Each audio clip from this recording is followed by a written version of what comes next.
Welcome back to educational academy Asansol. আশা করি তোমরা সব ভালো আছো। তো লাস্ট দিনে আমরা দেখেছিলাম যে প্রেজেন্ট ইনডেফিনাইট টেন্সের প্যাসিভ ভয়েসটা কী এবং কীভাবে বানানো হয়। তো আজকে আমরা দেখব যে প্রেজেন্ট কন্টিনিউয়াস টেন্সের প্যাসিভ ভয়েস কীভাবে হয়। ঠিক আছে, তো চলো, এটা তো সংজ্ঞা কিছু নেই, ডাইরেক্ট ফর্মুলাটাই লিখতে হবে আমাকে যে প্রেজেন্ট ইনডেফিনাইট টেন্সের প্রেজেন্ট কন্টিনিউয়াস টেন্সের ফর্মুলা কী আর প্যাসিভ ভয়েসের ফর্মুলা কী সেটাকে লিখে নিতে হবে। তাহলে লিখে নেওয়া বাদ আমরা সেই মতো বাক্য বানাবো। আর একটা মনে রাখতে হবে, ওখানে প্রথম দিন যেমন দেখিয়েছিলাম যে I is equal to me, he is equal to him, she is equal to her, they is equal to them, we is equal to us, ওটা কিন্তু মাথায় রাখতে হবে। এবারে আই ইজ ইকাল টু যদি মি হয় তাহলে ন্যাচারালি মি থাকলে আই হয়ে যাবে। হি ইজ ইকাল টু যদি হিম হয় তাহলে হিম থাকলে সেটাকে আমি হি বানিয়ে নেবো, এইভাবে করব। আর যেগুলো চেঞ্জ হয় না সেটাও মনে রাখতে হবে, যেমন আমরা করেছিলাম ইউ থাকলে ইউই থাকবে, ইট থাকলে চেঞ্জ হবে না, দ্য বয় থাকলে চেঞ্জ হবে না, মাই ব্রাদার যে কোনো থার্ড পারসন সিঙ্গুলার নাম্বার যদি মানে নাম দিয়ে থাকে, যেমন আমার ভাই বা মনোজ, সুনীল, দেবু, দেবেশ, এরকম যদি কোনো নাম থাকে টেন্সে সেটাও কিন্তু চেঞ্জ হবে না। ঠিক আছে, তো চলো প্রেজেন্ট কন্টিনিউয়াস টেন্স আগে ফর্মুলাটা লিখি। টেন্সের ফর্মুলাটা present continuous, CONTINUOUS, present continuous. এর টেন্সের ফর্মুলাটা আমরা জানি, আগেই শিখেছিলাম। প্রথমে সাবজেক্ট ছিল, তারপর এম, ইজ, আর যে কোনো একটা নেব, পার্সেন্ট অনুসারে হবে। তারপর ভার্ব ওয়ান সাথে ING plus object, verb one plus ING plus object, এটা আমরা টেন্সে শিখেছিলাম। এবারে আজকে যেটা শিখছি প্যাসিভ ভয়েস। তো সবচেয়ে আগে এই অবজেক্টটা আগে আসবে, প্লাস এম, ইজ, আর যেটা আছে সেটা থাকবে, plus being, BEING, being, plus verb three, plus by, plus subject. এটা পুরো মুখস্থ করে নিতে হবে। টেন্সের ফর্মুলাটা যেমন আমরা মুখস্থ রাখতে হয়, তোমাদেরও রাখতে হবে, তেমনি প্রেজেন্ট কন্টিনিউয়াসের প্যাসিভ ভয়েসের এই ফর্মুলাটা অবশ্যই মনে রাখতে হবে, নাহলে পারবো না। ঠিক আছে, একটা জিনিস দেখে নাও, প্রেজেন্ট ইনডেফিনাইট টেন্সের যে প্যাসিভ ভয়েস ছিল সেখানে এই বিইংটা ছিল না, আর এখানে বিইংটা আছে, এইটা হচ্ছে পার্থক্য। তার মানে প্রেজেন্ট ইনডেফিনাইট টেন্সের প্যাসিভের ফর্মুলাটা যদি মনে রাখি তাহলে প্রেজেন্ট কন্টিনিউয়াসেরও প্যাসিভ ভয়েসটা মনে থাকবে। খালি প্রেজেন্ট কন্টিনিউয়াসের প্যাসিভে মনে রাখতে হবে যে অ্যাম, ইজ, আরের পর এই বিইংটা ঢুকে যাবে। এবার কেন ঢুকে না, যেহেতু ওটা তেছে আছে টেন্সটা, ওই তেছে থাকার জন্যই এই বিইংটা যোগ হবে। আর টেন্সে আমরা কি করেছি, টেন্সে আমরা করেছি ভার্ব ওয়ান ING, এটা দেখো, এটা টেন্সে করেছি। আর প্যাসিভ যখন করবো তখন এর পরিবর্তে বিইং হয়ে যাবে। আর তারপর ভার্ব থ্রি আছে যেমন থাকবে। ধরো একটা বাক্য লিখলে আরও ক্লিয়ার হয়ে যাব আমরা। সে এই গানটিকে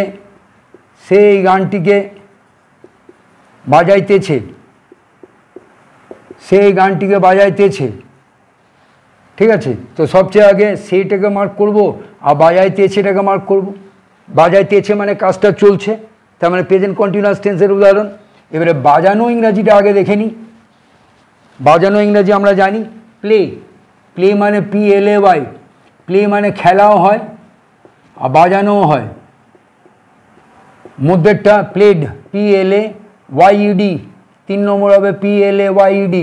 ভার্বের 3টে রূপ অবশ্যই মনে রাখতে হবে, নাহলে প্যাসিভ মানেই তো ভার্বের 3 নম্বর রূপ আসবে, ভার্ব থ্রি। আর টেন্স অনুসারে যা আছে সেটাও আসবে। তাহলে এটা না জানলেও কিন্তু আমরা মানে ফর্মুলাটা তো জানতেই হবে, অ্যাট দ্য সেম টাইম আমাকে ওয়ার্ডগুলোকেও মনে রাখতে হবে, মুখস্থ করতে হবে, তবে কিন্তু পারবো। ঠিক আছে, তো এখানে আছে যে সে বাজাইতেছে, তাহলে প্রথমে আগে হি হবে, হি বা সি যে কোনো একটা নেব। হি এর পর ইজ হবে, হি ইজ। বাজানো ইংরাজি প্লে, তার প্লের সাথে ING যোগ হবে, হি ইজ প্লেয়িং। তার মানে হচ্ছে সে বাজাইতেছে। এবারে কি বাজাইতেছে না এই গানটিকে, তার দিস সং যোগ করে দাও, দিস সং। এটা হচ্ছে অ্যাক্টিভ ভয়েস। মনে রাখবে টেন্সে আমরা যা বানাচ্ছি, যে 12টা ভাগ সবই অ্যাক্টিভ ভয়েস। ঠিক আছে, তাহলে এটা অ্যাক্টিভ ভয়েস হলো। এবারে আমাকে দিস সং, এই যে অবজেক্ট আছে এই অবজেক্টটা এই জায়গাটা নিয়ে আসতে হবে। তাহলে অবজেক্টের জায়গায় দিস সংটাকে আগে নিয়ে আমি, তাহলে সবচেয়ে আগে দিস সং এবার দিস সঙ্গের পর এম কিংবা ইজ কিংবা আর হবে, তো দিস সঙ্গের পর ইজ হবে, কারণ দিস সংটা হচ্ছে থার্ড পারসন সিঙ্গুলার নাম্বার এবং দিস সং মানে একটি গান, তার মানে ইজ হবে, তো দিস সং ইজ। তারপর বিইং হবে, দিস সং ইজ বিইং। এবারে ভার্বের 3 নম্বর মানে এই রূপটা নেব, played, PLAYED, this song is being played. তারপর বাই আছে। এবারে দেখো সাবজেক্ট, সাবজেক্ট এখানে কী ছিল, হি ছিল, তাহলে হি ছিল, তো হি থাকলে দেখে নাও, হি থাকলে হিম হয়, তো এখানে বাই হিম হবে। যদি সি থাকতো তাহলে হার হতো। এটা হচ্ছে প্যাসিভ ভয়েস।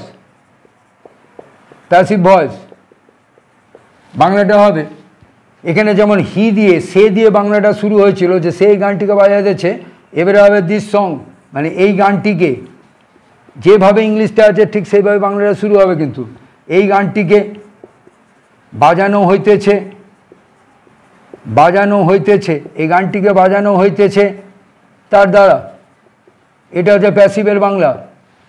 ঠিক আছে, এবারে যদি এটা প্রশ্ন করি যে এই গানটিকে কি বাজানো হইতেছে তার দ্বারা, তো কিচ্ছু করার নেই, এখান থেকে খালি ইজটা আগে তুলে নেবো, বাকি যা আছে দেখে বসিয়ে দেবো। তার মানে ইংলিশটা হবে যে ইজ দিস সং, এখানে টিটা ছোট হাতের হয়ে যাবে, is this song being played,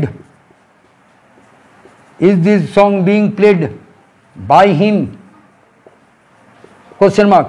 বাংলাটা হবে এই যে বাংলাটা আছে, এই গানটিকে বাজানো হইতেছে তার দ্বারা, এখানে কি হবে, যে এই গানটিকে কি বাজানো হইতেছে তার দ্বারা, এই গানটিকে, গানটিকে কি বাজানো হইতেছে, বাজানো হইতেছে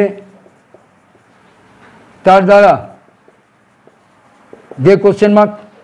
আর যদি তুমি এটা না বাচক করো যে এই গানটিকে বাজানো হইতেছে না, এইখানে নাটা বসে যাবে।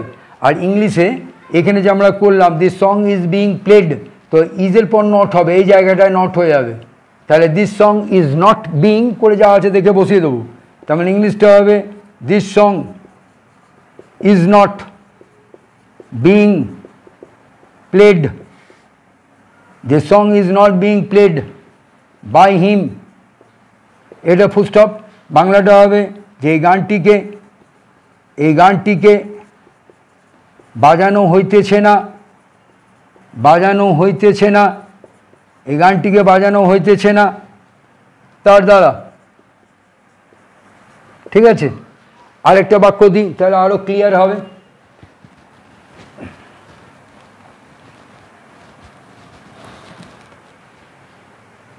আমি তাকে উৎসাহিত, আমি তাকে উৎসাহিত করিতেছি, করিতেছি, আমি তাকে উৎসাহিত করিতেছি, এটা হচ্ছে আমার বাংলা।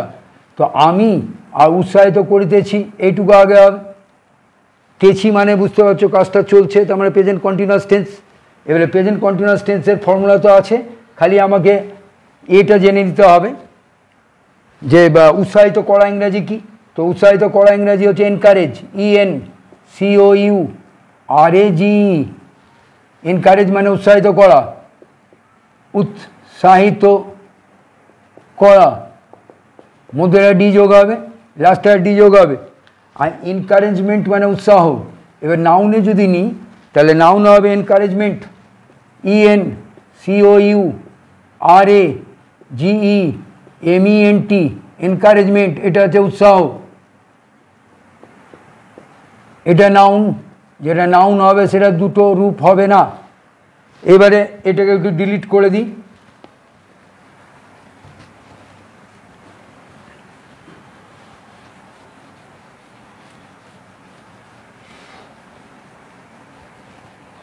বাংলাটা ছিল, আবার একবার বাংলাটা লিখছি যে আমি তাকে উৎসাহিত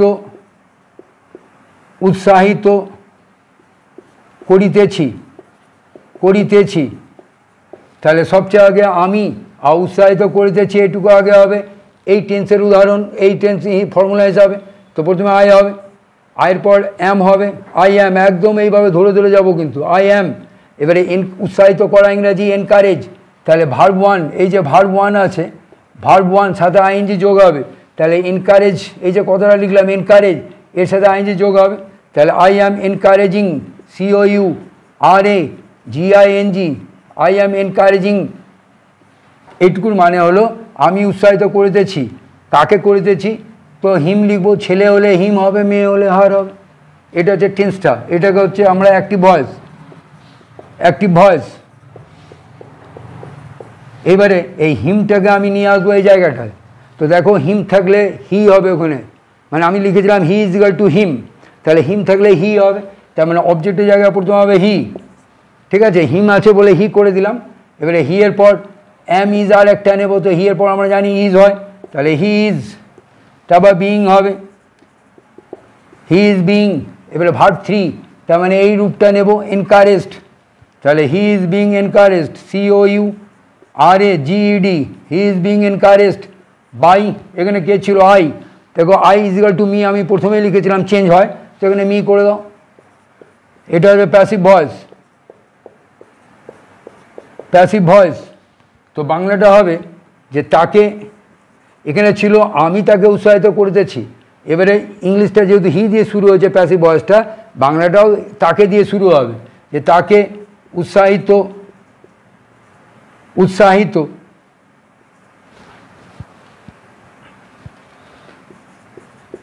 তাকে উৎসাহিত করা হইতেছে, করা হইতেছে, তাকে উৎসাহিত করা হইতেছে বাই মি, আমার দ্বারা, আমার দ্বারা। এবারে এইটা যদি প্রশ্ন করি যে তাকে কি উৎসাহিত করা হইতেছে আমার দ্বারা, তাহলে এইখান থেকে ইজটা আগে আসবে, বাকি যা আছে হুবাহু থেকে বলে দেবো, লিখে দেবো। তার মানে হবে is he being, is he being encouraged, COURAGED, encouraged by me, যে কোশ্চেন মার্ক। বাংলাটা হবে এইখানে তাকের পর কি হবে, তার মানে তাকে কি, তাকে কি উৎসাহিত করা হইতেছে, উৎসাহিত করা হইতেছে, তাকে কি উৎসাহিত করা হইতেছে আমার দ্বারা, আমার দ্বারা, যে কোশ্চেন মার্ক। আর যদি নাবাচক হয় তাহলে এই জায়গাটা নট হবে, হি ইজ নট, তারপর যা আছে থেকে বসিয়ে দেবো। তার মানে ইংলিশ হবে he is not being, he is not being encouraged, he is not being encouraged by me. বাংলাটা হবে তাকে উৎসাহিত করা হইতেছে না, উৎসাহিত করা হইতেছে না, হইতেছে না, তাকে উৎসাহিত করা হইতেছে না আমার দ্বারা। ঠিক আছে, আমরা যে ইংরেজি বলি বা লিখি সবসময় মনে রাখবে টেন্স হিসাবে বলি বা লিখি, প্যাসিভ অনুসারেও আমরা কখনো লিখি কখনো বলি। বাক্যটা যদি কর্তা খুঁজে পাই তাহলে আমরা টেন্স হিসাবে বলবো বা লিখব, আর যদি কর্তা খুঁজে না পাই তখনই আমরা প্যাসিভের সাহায্য নিই। ধরো আমি যদি এইটুকু যদি বলতাম যে তাকে উৎসাহিত করা হইতেছে, এইটুকু যদি আমি বলি যে তাকে উৎসাহিত করা হইতেছে, এইটুকু যদি আমি বলি তাহলে আমাকে প্যাসিভে বলতে হবে, তাছাড়া তো কোনো উপায় নেই, কারণ কর্তাই তো নেই। ধরো আমি যদি বলি এই ছবিটিকে আঁকা হইতেছে, তো কে আঁকছে কি আমরা জানি? তো জানি না, তার মানে এটাকে প্যাসিভে করতে হবে। এবার যেহেতু বাক্যের শেষে তেছি আছে, আঁকা হইতেছে, তার মানে ধরে নিতে হবে প্রেজেন্ট কন্টিনিউয়াস টেন্সের প্যাসিভ অনুসারে হবে। তখন আমি যদি বলি এই ছবিটিকে আঁকা হইতেছে, তখন এই ফর্মুলা অনুসারে প্রথমে হবে ছবি, তার মানে দিস পিকচার, তারপর হবে ইজ, তারপর হবে বিইং, তারপর আঁকার রূপ 3 নম্বর রূপ ড্রন হবে, দিস পিকচার ইজ বিইং ড্রন। বাংলাটা হবে এই ছবিটিকে আঁকা হইতেছে। আর যদি এমন বলা থাকে যে আমি ছবিটিকে আঁকিতেছি, তাহলে টেন্স হিসাবে হবে, তখন হবে I am drawing this picture. ঠিক আছে, তো যাক, যদি ক্লাসটা তোমার ভালো লাগে তাহলে অবশ্যই তোমরা শেয়ার করো, লাইক করো, সাবস্ক্রাইব করো। নেক্সট দিন আমরা প্রেজেন্ট পারফেক্ট টেন্সের প্যাসিভ কাকে বলে সেই ফর্মুলাটা দেখাবো। Thank you.